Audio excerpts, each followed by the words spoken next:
PP chairman Bilawal Bhutto Zardari जो चवण है तो भारत एक नओं तकरार पैदा किया है। जंग थे घणी थी पानी जो दहशतगर्दी से कड़ो ताल्लुक है।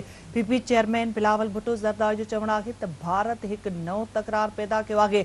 जंग थे थी घणी थी पानी जो दहशतगर्दी से कड़ो ताल्लुक है।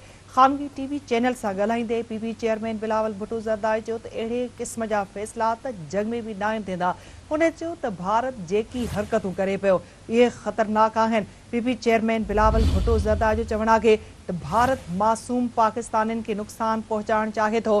पीपी चेयरमैन बिलावल भुट्टो ज़रदारी जो चवण आहे त भारत हिकु नओं तकरार पैदा कयो आहे। जंग थी घणी थी पाणीअ जो दहशतगर्दीअ सां कहिड़ो ताल्लुक आहे। खानगी टीवी चैनल से ॻाल्हाईंदे बिलावल भुट्टो ज़रदारी चयो त अहिड़े क़िस्म जा फ़ैसिला त जंग में भी न थींदा। हुन चयो त भारत जेकी हरकतूं करे पियो उहे ख़तरनाक आहिनि। संदसि चवण आहे त भारत मासूम पाकिस्तानियुनि खे नुक़सान पहुचाइणु चाहे थो।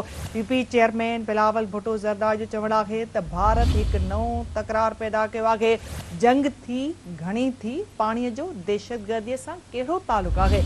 खानगी टीवी चैनल से ॻाल्हाईंदे पीपी चेयरमैन बिलावल भुट्टो ज़रदारी चयो त अहिड़े क़िस्म जा फ़ैसिला त जंग में भी न थींदा। हुन चयो त भारत जेकी हरकतूं करे पियो उहे ख़तरनाक आहिनि। संदसि चवण हो त भारत मासूम पाकिस्तानियुनि खे नुक़सान पहुचाइणु चाहे थो।